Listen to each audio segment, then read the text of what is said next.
Hello, everybody, and thank you for tuning in to Mixed Text and Politics. If you have not done so, please subscribe to my channel and like this video. Okay, let's get started here. Now, you have probably seen this video or have heard about it. It's been a big story the past couple of days. And the reason why I'm talking about it is because Kendrick Perkins is from Texas. He was born in Texas, and so therefore, I'm going to talk about it. Now, Kendrick Perkins is a former NBA player, and he was insinuating that the people voting for the NBA MVP are racist and purposely not voting for black people and voting for no kid. I don't watch basketball anymore, so I don't. Nikola, no, I can't pronounce his name, but he is on track to win his third straight MVP. But I want to talk about this real quick after this video. I want to just say something. Stephen A., I mean no offense to you, and I mean no offense to First Take, because I think this show is extremely valuable.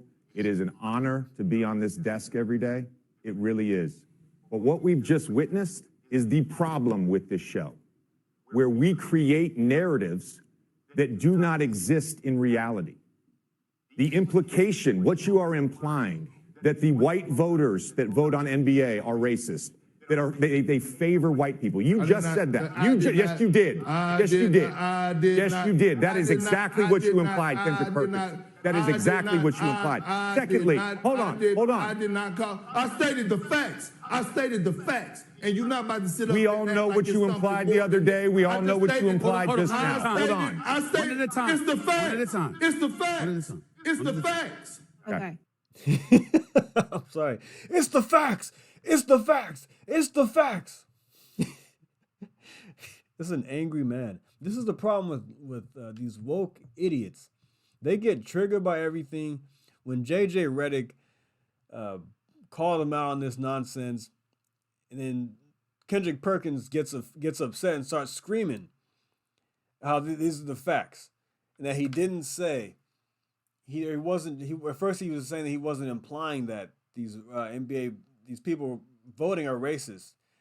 Then he says, well, it's the facts. And what he said was, this Denver Nuggets player is not in the top 10 in scoring.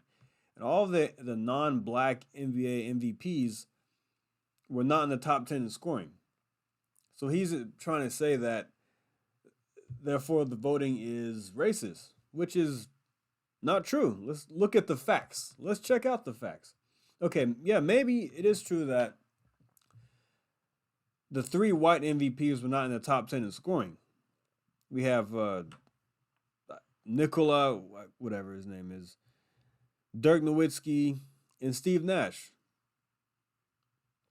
They were not in the top 10 in scoring, but they had the best teams in the NBA. Now, a lot of times you have if you're the highest scoring player in the league or top 5 in scoring, you have the best number 1 seed, number 2 seed, there's a good chance you'll get MVP. But that is not a requirement. He's averaging a triple-double. He's a very effective player, and his team is very good. I mean, I don't know where they stand. We'll check that out in a second, but if you just take a look in the past many years, you had Giannis back-to-back years, 2019, 2020. James Harden, who's black. Russell Westbrook, who's black. Steph Curry, who's black. Durant, LeBron, Derrick Rose, Kobe, Kevin Garnett, Tim Duncan, Allen Iverson, Shaq, Karl Malone, Michael Jordan, Dave Robinson, Akeem Olajuwon, Charles Barkley. And look, in the last you have to go back to the 1980s to get a white MVP. So you had a period of, all of the 90s were black players who got MVP. And then the first one after that, after Larry Bird, was Steve Nash in 2004, 2005. So how is the voting racist if the majority of these players getting voted for MVP are black? The league is majority black. How many defensive player of the years have there been that have been black? How many NBA All-Star MVPs have been black? The best players, the top 5 players, besides this guy, I'm sure all black. Let's check out the standings. It's been a long time since I've done this.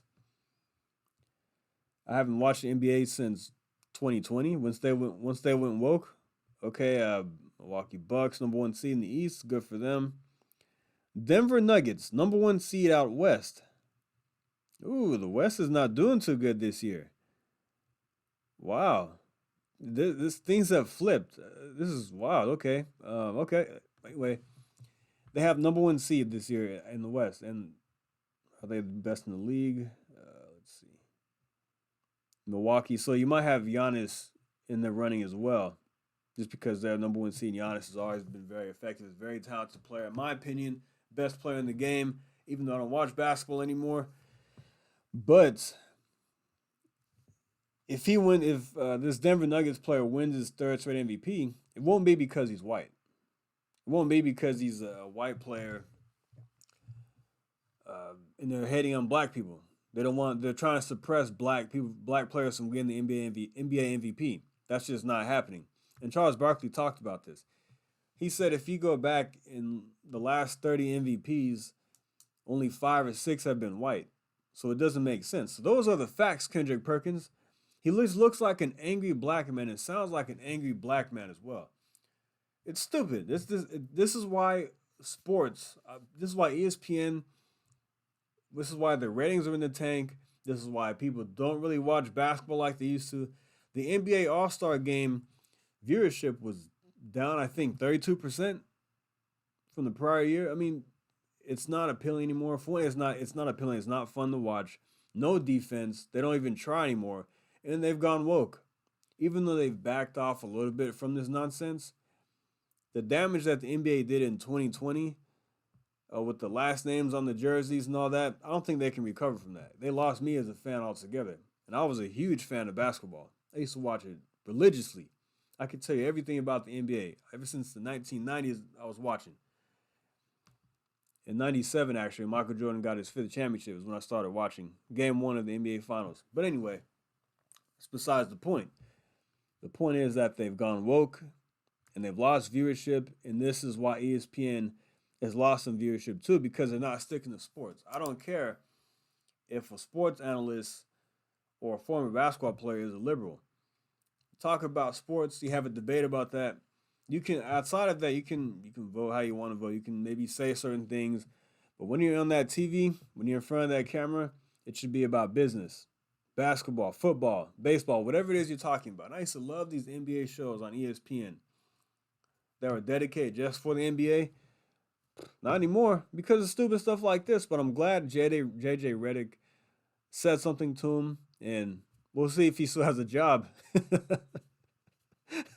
the next couple of days. But hey, I think it's also funny how Stephen A. Smith was kind of like, I just thought it was funny. But anyway, guys, thanks for listening. Like and subscribe, and I'll see you next time. Thank you. Take care.